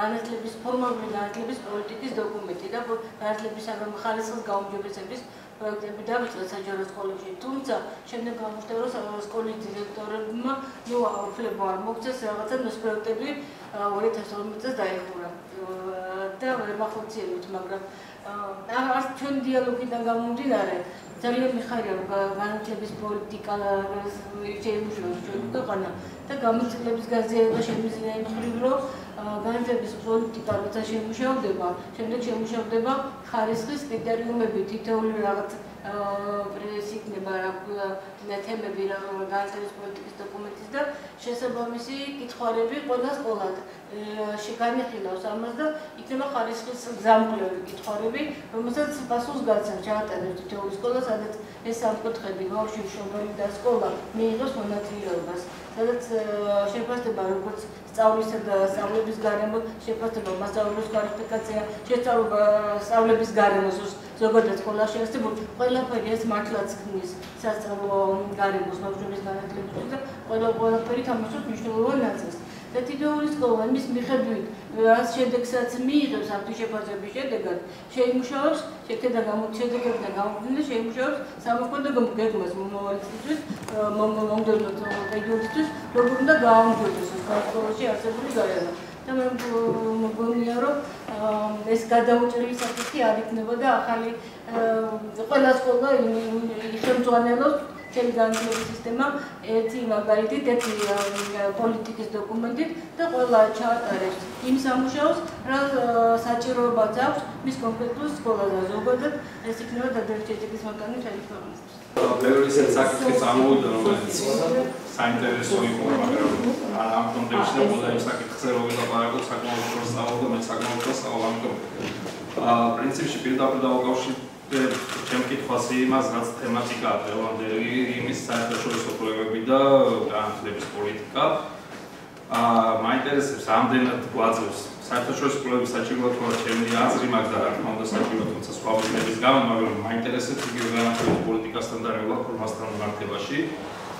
რამდენად მოგცა საერთაშორისო კვლევებმა სამინისტროს ყოველ შემთხვევაში მისმა შედეგებმა კონკრეტული პროგრამები ან პოლიტიკა და რეფორმა რომ დაეწყო და რა გაკეთდა ამ კუთხით, თუ არ მისცა ამის საშუალება, გაგრძელება მექნება რა უნდა გაკეთებულიყო კიდე დამატებით რომ ამის საშუალება ყოფილიყო, ან კიდე გავაგრძელებ საერთოდ იძლეოდა თუ არა ამის საშუალებას. იგივე თამარმა ახსენა მაგალითად დაბალი შედეგები სასოფლო დასახლებებში, იძლევა თუ არა იმის ეს შედეგი იმას რომ რაიმე უნდა გაკეთდეს, ან გაკეთდეს ამის რომ მეტი თანხა ჩადოს სოფლის სკოლებში, ან მასწავლებლების ხარისხი გააუმჯობესოს სამკუთხით. იმიტომ რომ ამ ყველგან ჩვენ არ ვიცით დაფინანსებაშია პრობლემა თუ მასწავლებლის ხარისხი თუ სხვა იმ ცვლადებში რომელიც კონტროლი ამ კვლევის და ამ ინსტრუმენტების ფარგლებში არ შეიძლება. ანუ ერთად თქვი რა გაკეთდა ამ კვლევების შედეგად, თუ არ გაკეთდა, რატო არ გაკეთდა და რა შეიძლება გაკეთებულიყო რაღაც მეთოდიკა საერთოდ შეიძლება თუ არა გაკეთდეს. და შეიძლება იმასაც შევეხები კონსოლიდირებულ ხედვასთან, ამასთანაც მიმაჩნია რომ წარმოუდგენელია ჩემი აზრით რაიმე კონსოლიდირებული ხედვის შემოშავება განათლების სისტემაში, რომელშიც ყველა მხარეები შეთანხმდებიან, თუნდაც იქიდან გამომდინარე, რა ინტერესთა ჯგუფები არსებობენ საქართველოში. უფრო მეტსაც ვიტყვი, ალბათ არაკონსოლიდირებული ხედვა თუ იქნება და პირიქით რადიკალურად განსხვავებული ხედვა და მის განხორციელების შესაძლებლობა ალბათ ყოველთვის მოიტანს ზოგადად შედეგს და კონსოლიდაციაზე ლაპარაკი ცოტა შეიძლება ზედმეტია და ზედმეტ კონსოლიდაციას არ უნდა ველოდოთ ამ სფეროში, თუ გვინდა რეალურად რაღაც რეფორმების გატარება ის ზოგადად. რამდენიმე ასპექტი აქვს თითქოს ამას. ერთი არის რა მდგომარეობაში ვართ. მეორე რაც მინდოდა გამეგონა, ეს რა გვინდა, რა მდგომარეობა გვინდა. მესამე არის როგორ მივიდეთ აქედან იქამდე. რა გზით მივიდეს და კიდევ ერთი ასპექტია, რატომ ავართ ასეთ მდგომარეობაში. ახლა რამდენადაც მე ვიცი, სულ მესმის ყველგან ყველაზე ნორმალურად თითქოს არის მდგომარეობა, რა მდგომარეობაში ვართ. აი ეს კვლევა რომელიც მუდმივად არის ლაპარაკი, ну მხოლოდ ამას აფიქსირებს. აი ასეთ მდგომარეობაში ვართ, ამნაირად იმნაირად. რატომ ავართ? ვერ გავიგონე. ვერ გავიგონე, ну ერავისგან ვერ გავიგონე. არა და ძალიან გჭირდება თითქოს. რატომ? იმიტომ რომ ეს მოგვეხმარება განსაზღვროთ, როგორ წავიდეთ რა გზით ვიყოთ. სად გვინდა ვიყოთ, ესეც თითქოს ნათქვამი აქტიურად, ну თითქმის არ არის. წესიერად არის. ეხლა მით უმეტეს არ არის, თუ არ ვიცი რომ რა მდგომარეობაში მინდა ვიყო, არც გზა არის დასახული. ну ერთადერთი აი ბატონმა იამ დაწერა ერთი მიმართვა თავრობას, რომელიც მე მგონი მეჩვენება რომ მე უკანახ. იმდენად იმას. მეჩვენება რომ ერთადერთი გამოსავალია მასწავლებელი რა. მასწავლებელი რამენაირად უნდა შევქმნათ, რომ რაც შეიძლება მეტი მასწავლებელი იყოს დღეს სკოლაში. დღეს სკოლაში ამ ადგილზე მგონი 68,000 ადამიანია. მაგრამ მასწავლებელი რამდენია? ну არ ვიცი. ესე იგი, ну 1000 თუ არის უკვე კარგი მაგრამ არ არის. ესე ალბათ მასწავლებელი არის, რაღაცა მასწავლებლის პრესტიჟი. აქვე მინდა შეგატყობინოთ ზოგიერთმა ვიცის უკვე პარლამენტის განათლების კომიტეტს გადაწყვეტილი აქვს ჩაატაროს კონფერენცია სასკოლო განათლების პრობლემათა თაობას. ეს კონფერენციის მზადება მიდის და ну ჭრიალით რაღაცნაირად რაღაცა კეთდება. ეს სწორედ ბატონო მაია იმას უნდა ემსახურებოდეს, რომ როგორმე დავინახოთ რა არის ის საერთო აი რაც თქვენი ლაპარაკეთ ძალიან მომეწონა რაც თქვით. აი ეს რაღაცა დავინახოთ. ამის შემდეგ პარლამენტი ну მზად არის მიიღოს დადგენილება, რომელიც ამ ერთიან მოთხოვნას და იმას მოეხმარება. ну განათლების სამინისტრო ბუნებრივია ძირითადი კომპონენტია, რომელიც ამის გააკეთებს და არ ვიცი ახლა ეს კონფერენცია იმედია რომ ჩატარდება. ну მისი მზადება ცოტა გაჭირვებით მიმდინარეობს. თუ ჩატარდება და ამ კონფერენცია გააკეთებს რამეს ზარს მან შემოკრავს რომ აბა იქა რაღაცა გნათ და გავაკეთოთ კარგი იქნება. თუ ამასაც ვერ მომახერხებთ, ну გადაიდება და მერე შემდეგი თაობა. ну ისეც ეს მე რომ მკითხო, ოდნავ რაღაცა დაძრული არის გაუმჯობესება. ეს გაუმჯობესება კარგია, ნელ-ნელა წავა, ნელ აი Facebook-ზეც დავწერე, რომ 30-40 წლის შემდეგ რაღაცა იქნება. უნდა მოიქცინოთ და დაველოდოთ. კიდევ ერთხელ საუბრობთ ძალიან აქტუალურ თემაზე, მაგრამ მეგონა საკითხი ესე უნდა დავსვათ, რომ კი ბატონო კვლევები მიჩვენებს რა მდგომარეობა სულად არ ნაწოდრა როგორღაც, მაგრამ ფაქტი არის, რასაც პირდაპირ განათლების სამინისტროს უმაღლესი მენეჯმენტის ხალხი ამბობს, რომ 62,000 მასწავლებლიდან, რომელიც დღეს ასწავლის სკოლაში, 42 ვერ ადასტურებს თავის კვალიფიკაციას, ვერც საგნობრივს და ვერც უნარების დონეზე. 62-დან 42 ვერ ადასტურებს. ეს არის ფაქტი. ამ ფაქტის მერე რეალობა არის ისეთი, რომ 3 წლის განმავლობაში ეს 42,000 მასწავლებელი რჩება სკოლაში. და რა კვლევაც არ უნდა ჩატარდეს, თქვა 5 წლის მერე ან 2 წლის მერე, ამას ვერ გაიქცევა ვერც ერთი კვლევა, ხო? ეს არის რეალობა. ეხლა ჩვენ თუ ვილაპარაკებთ, რამე შეცვლა გვინდა, პირველ რიგში ეს უნდა შეიცვალოს, რომ რაც შეიძლება სწრაფად უნდა ჩანაცვლდეს ეს 42,000 მასწავლებელი. ამის შანსი ეხლა სახელმწიფოს არ აქვს, ანუ სახელმწიფომ აღიარა, რომ ის ამას ვერ გააკეთებს. ფაქტობრივად გადაწეულია ყველა პროცესი უხსოვარ დროში, იმიტომ რომ 3 წლის შემდეგ ითქვა დიდ კონფერენციაზე, რომ შეიძლება ამას მემადოს კიდევ ერთი 3 წელიწადი. ანუ 3 წელიწადი დღეს უკვე რეალურად შეიძლება იყოს 6. და ეს თქვა მინისტრის მოადგილემ ქალბატონმა ლუკა გიგაურმა. ხო და ამიტომ ფაქტობრივად ცოტა აზრს კარგავს, ხო ყველაფერი რაც ვსაუბრობ. მე მგონია ერთი რაც შეიცვალა ბოლო 10 წლის განმავლობაში არის ის, რომ ჩვენ თვითონ მეტად რაღაც ციფრებით ვსაუბრობთ, რომელსაც გავსკუმშა სამინისტროში 20 წელს იყო ძალიან ბევრი ემოცია და ჭუბი და ყველაფერზე ხალხი ბრაგონებდა და ჩემი მოსწავლე ცხოველში რომ ის ეს ესეთი კატეგორიები ვიდეო დღეს ნუ რაღაც სტატისტიკა გვაქვს შედეგების შესახებ. ოც არ ვქონია თამას სწორად, მაგრამ ეს მასშტაბების შესახებ სტატისტიკა არასწორია. 46,000 ვერ ადასტურებს, აღნიშნავს იმას, რომ 46,000 რომ გავიდეს გამოსაზრ ვერ დაადასტურებს დღეს. იმიტომ რომ არ გასულა ძალიან ბევრია 46,000. საგნობრივი ჯგუფი. უფრო მნიშვნელოვანი იქნება ის თქვა, ვინ რამდენმა ვერ ჩააბარა გამოსდა, ვინც გავიდა. და ძალიან ბევრი საგნის მასწავლებელი საერთოდ გასულა და ერთი წელი მომავალ გასულა და ასე შემდეგ. ესე რომ ესე ტრაგიკულადაც არ არის, თუმცა ტრაგიკულია. ვითარება, ანუ 20,000 რო იყოს მასწავლებელი, რომელიც ასწავლის რაღაც 13,000 სკოლაში, მათ შორის კერძო სკოლებში წაარენ მაინც და მაინც ყოველთვის ეს მასწავლებელი, არის პრობლემა. მაგრამ ნუ ერთი ეს პროექტი რასაც გვაძლევს, არის ის, რომ უფრო რაციონალურად მსჯელობის შესაძლებლობას გვაძლევს. თუმცა კიდევ ერთხელ მინდა ვთქვა, რომ ეს რაციონალური მსჯელობა არასდროს არ ყოფილა საფუძველი პოლიტიკური გადაწყვეტილებების. რაციონალური გასაბუთება არ ყოფილა არც საბჭოთა კავშირის დროს. მაშინ როდესაც გეგმიური ეკონომიკა არსებობდა, ვითომ გეგმების მიხედვით გებოდა ეკონომიკის მიხედვით სპეციალისტების რაოდენობა და ასე შემდეგ. მაგალითად თუ გადავხედოთ თქვა ხრუშჩოვის დროინდელ ისტორიას, დაახლოებით იგივე ტიპის გადაწყვეტილებები და რაც დღეს არის მიღებული, რომ თქვა პროფესიული და სკოლა უნდა დაუკავშირდეს ერთმანეთს, რომ ყველა სკოლის მოსწავლე უნდა იაროს და გამხანაში და ასე შემდეგ, იმიტომ რომ ეს ზოგადად საზოგადოებისთვის კარგია. მაგალითად, როდესაც მინისტრის მოადგილე ამბობს ინტერვიუში, რომ რაღაცა კონკრეტულ პროცესს უნდა უძღვაროს კონკრეტული ტიპის ორგანიზაცია, იმიტომ რომ ეს ბუნებრივი მდგომარეობა ამ ორგანიზაციას. ეს ნიშნავს, რომ ისევ არარაციონალური მსჯელობა მიდის და რეალურად გადაწყვეტილება მიღებულია და შემდეგ არის უფრო ფიქრი იმისი, როგორ მოხდეს ამისი ლეგიტიმაცია.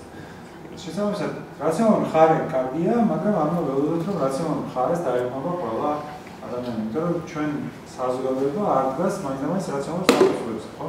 იმის ჩვენ უნდა შეუძლებელი რაციონალურად დავგეგმოთ შემდეგი 12 წელი, იმიტომ რომ არ ვიცით 12 წლის მერე როგორი მოსწავლეები, ანუ როგორ კომპეტენციები დაჭირდებათ მოქალაქეებს.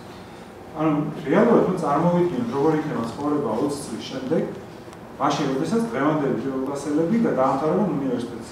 იმისთვის რომ ეს შექმნათ დღევანდელი სკოლა. ამის რაციონალური დაგეგმა არის აბსოლუტურად შეუძლებელი. აქედან გამომდინარე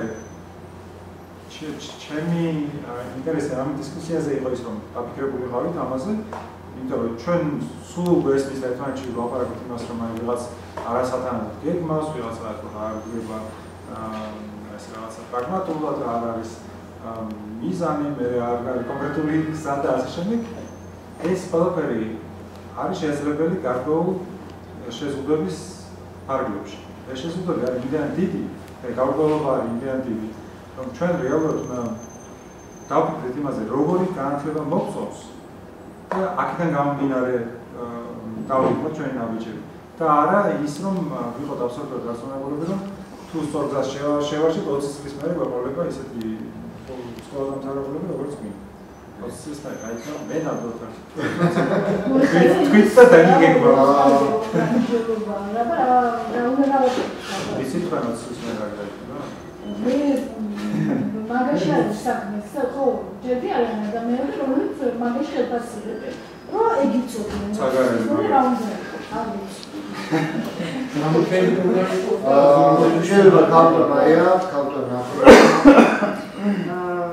მოკლედ ეს კვლევა ეს არ არის ის რის გარშემოც დედამიწა ტრევენებს. ეს კვლევა სხვა კვლევები და ისევ ის საშუალებები, რომელიც გვეთქვეს, როგორი სისტემა გვაქვს და რა პრობლემები გვაქვს, ეს უნდა იყოს ხოლმე თანხმობით მუდმივ მოქმედი, ასე ვთქვათ, ფენომენი. ამას ალბათ ქვია, რომ ქვეყნის განათლების სისტემას ჰქონდეს ძალიან კარგად, ან ჩვეულებრივად განვითარებული მონიტორინგის სისტემა, რომელიც იკვლევს თუ რა მდგომარეობა არის განათლების სისტემაში. მართალი რო გითხრათ, მე ასე ვთქვათ, უფრო დაინტერესებული ვიქნებოდი მაგალითად დღეს რა მაქვს და ხვალ რა შეიძლება შევცვალო. რამაც შეიძლება მიმიყვანოს 10 წლის მერე რა იქნება, ან 20 წლის მერე და ეს ჩემზე უფრო ისეთ მაიფიქროს, რომელსაც იმის კომპეტენციაა. მაგრამ დღეს მე, როდესაც ამ კვლევაზე ვლაპარაკობ, ალბათ პირველ რიგში ვისურვებდი ასე, რომ განათლების სისტემას ჰქონდეს შედარებით უფრო მძლავრი, ის კარგი სისტემა, მაგრამ უკეთესი, მაგალითად განათლების მართვის საინფორმაციო სისტემა ჰქონდეს, რომელსაც მოკლედ ქვია ENIS. ეს სისტემა იწარმოება გუნდი ადამიანებისა, რომლებიც ადგენენ ინდიკატორებს განათლების სისტემაში და ამ ინდიკატორების საშუალებით აგროვებენ მერე მონაცემებს. ჩვენ დიდი ხანია მაგალითად რჩევის სახით მათ ვეუბნებით, რომ თქვენი სია ინდიკატორების ძალიან ვადაგასული. აი მაგალითად ამ ინდიკატორების სიაში არის ის ბავშვი, რომელსაც სხვადასხვა უნარშეზღუდულობა, რომელიც მარტო ჩარიცხული არის სკოლაში. თუ ვიცი რომ მე ჩარიცხული ვყავს სკოლაში სიტყვაზე 200 ესეთი ბავშვი, ეს მე სულაც არ ვიცი, რისი მაჩვენებელია. კარგი, საშუალო თუ ცუდი. თუ კი მე ვიცი რომ ესეთი ბავშვი არის 10,000, რომელიც შეფასებულია მისი უნარებით, დარეგისტრირებულია და მას შეუძლია სკოლაში წასვლა, მაგრამ მე ვერ ვუზრუნველყოფ სკოლით. მაშინ მე ვიცი რომ ეს 200 იმ 10,000-თან შედარებით არაფერიც არ არის და სულაც არ არის კარგი მაჩვენებელი. მე ვისურვებდი რომ ჩვენ სისტემაში გაჩნდეს ესეთი ინფორმაცია ამ კვლევის გარდა, რომ მე 6 თვეში ერთხელ მომეცე საშუალება ანალიზი გავაკეთო, რომ თუ კი წინა სემესტრში 200 მყავდა, ან წინა წელს 200 მყავდა, მოდი ჩემი ამოცანა იქნება, რომ დღეს კარი გავუღო სკოლის 250 ბავშვს. მე არ ვიცი მაგალითად, ეს საერთაშორისო კვლევამ უნდა მითხრას, თუ რამდენი ბავშვი საერთო სკოლის მიღმა არის დარჩენილი. ეს არ არის მარტო ბავშვი, რომელსაც სხვადასხვა უნარშეზღუდულობა, ეს არის ბავშვი, რომელიც მუშაობს და ცხოვრობს ქუჩაში. მე უამრავი მყავს ესეთი, მაგრამ მე ზუსტი სტატისტიკა არ მაქვს. რატო? იმიტომ რომ ჩემს მონაცემთა სისტემაში ინდიკატორი. ასე თქვა სკოლის მიღმა დარჩენილი ბავშვების მიღმა არ არსებობს. ვისურვებდი რომ ეს ინდიკატორი შესული იყოს და მე არ მეხმარებოდეს მხოლოდ მსოფლიო ბანკის კვლევა. რომ 6 თვეში ერთხელ მე ასე ვთქვათ ვიცოდე რა მდგომარეობა მაქვს ჩემს სისტემაში.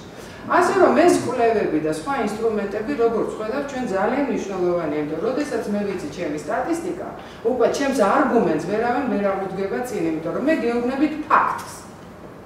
რომელზეც უნდა იმჟელოს უკვე პოლიტიკის დამწერლობა და ამუშაოს ის მექანიზმი, რომ 2,000 იქნება ესეთი ბავშვი თუ 3,000, არავითარ შემთხვევაში სკოლის მიღმა არ დარჩეს და რატომ? იმიტომ რომ ეს არის ბავშვის უფლება და მშობლის ვალდებულება, რომ ბავშვი გაუშვას სკოლაში და სკოლის ვალდებულება, რომ შეუქმნას პირობა. აი ესეთ დღევანდელ დღეს ვისურვებთ და ხვალინდელ დღეს და გისურვებთ ყველას და ძალიან დიდი მადლობა. ძალიან მოკლედ არ შეგაწყენი. თავს უბრალოდ მგონია, რომ რაღაცნაირად ავწდით თავარსაც მე ბერჯელი თქვა ეს რაღაცნაირად ვლაპარაკობთ ინდიკატორებზე და გონია რომ როგორც თქვა გამოცდები არ გაზომავს იმას სკოლაში რას იღებს გამოცდები ვერ განაპირობებს იმას მაინც სკოლაში რას იღებს მოსწავლე ისევე კვლევები ვერ შეცვლის სისტემას უკეთესებისკენ თუ არ იქნება შესაბამისი რესურსები დახარჯული, შესაბამისად არ იქნება თქვა პრიორიტეტად განსაზღვრული განათლება და ეს თავადიდან არ გადმოინაცვლა ამ უშუალოდ თქვა რაღაც უფრო აქტიურ და უფრო კვალიფიციურ მუშაობაში და ამიტომ გონია რომ რაღაცა ინდიკატორებს დავაკისროთ ან პანაცეის როლი ან თქვა რომ ეს ამ გადავაგდოთ ან არ უნდა გადავაგდოთ და ეს შეცვლის სისტემას ეს არის ცდარი და ალბათ უფრო მეტი მნიშვნელობა აქვს იმას რომ გამოვიყენოთ ისინი დიაგნოსტიკისთვის და არა მაინც და მაინც იმის იმედად რომ არ კვლევების ჩატარება რაღაცა შეცვლის. ალბათ უფრო მნიშვნელოვანია იმას მოხდეთ ყურადღება რა კეთდება იმისთვის რომ თქვა რაღაც აი ეს ძალიან სერიოზული პრობლემა რადგან ეს კვლევა აჩვენებს რომ იზრდება განსხვავება მდიდარს და ღარიბ შორის იზრდება განსხვავება იმ ბავშვებს შორის რომლებსაც სხვადასხვანაირი რესურსი აქვს, ხო? თქვა ის იქნება არქიმდელარი გეოგრაფიული ფაქტორი იქნება თუ სოციალურ-ეკონომიკური სახელმწიფო მოახერხოს რომ როგორღაც ეს მდგომარეობა გამოასწოროს, იმიტომ რომ ფაქტია რომ საჯარო ჩვენი ბავშვები რომლებიც სწავლობენ კორექციულ სკოლებში მათ ისეთივე მონაცემები აქვს როგორც ვთქვათ საფრანგეთის სკოლის ბავშვებს არის ეს მონაცემები შეგიძლიათ ნაიკის გვერდზე გაიცნოთ ამ მონაცემებს მაგრამ ეს არც არ გვეუბნება ეს გვეუბნება იმას რომ უბრალოდ სახელმწიფო არ ხარჯავს შესაბამის რესურსს იმისთვის რომ სხვა ბავშვები რომლებსაც ასეთი ფუფუნება არ აქვს რაღაცნაირად მოხდეს მათთვის შესაბამისი ანუ სახელმწიფო უნდა თქვა ზოგადი განათლება ელიტურია თუ სიკეთეა ეს უნდა თქვას და თუ სიკეთეა ყველას ვერ განავითარებს მაშინ უნდა მოახდინოს დელეგირება უნდა მოახდინოს დეცენტრალიზაცია. უნდა მოახდინოს სისტემის განვითარება და ამას არ აკეთებს. მთელი შეუძლებელია რომ ერთმა სისტემამ აკეთოს ყველაფერი და ყველა რგოლი მარიონეტად აქციოს. ნუ აი ეს წარმოუდგენელია როგორი რა მანქანებით უნდა მოახერხოს. სისტემას ვინ ავითარებს ხალხი? სისტემა საქართველოს განათლების სისტემა ვინ უნდა განავითაროს? ქართულმა ხალხმა, თვითორგანიზებულმა ჯგუფებმა, თვითმოქმედებამ უნდა განავითაროს. სხვანაირად ეს ვერ განვითარდება. ეხლა ეს სტერეოტიპი უნდა დავანგრიოთ. არსებობს მოგთა სისტემა, რომ განათლებისა და თქვა მეცნიერების სახელმწიფო სტრუქტურებში, თქვა ესეთი ის არის, რომ სხედა ნოგვები, ქურუმები, გურუები, სიტყვაზე ვამბობ, იტყვიან, გადაწყვეტილება არის უზენაესი და ყველა უნდა ჩავატაროთ. მაგალითად, კიდაც ნახევრად ავტონომიურ ცენტრებში TPDC ატარებს ისეთი ქურუმთა საბჭოა, რომ ყველაზე მაგარ ტრენინგებს. გამოცდების ეროვნული ცენტრი, ნუ გამოცდებს. ისე უამრავი ტრენინგები, უამრავი გამოცდები და სისტემა რა ხდება, იცი არის დაძაბული.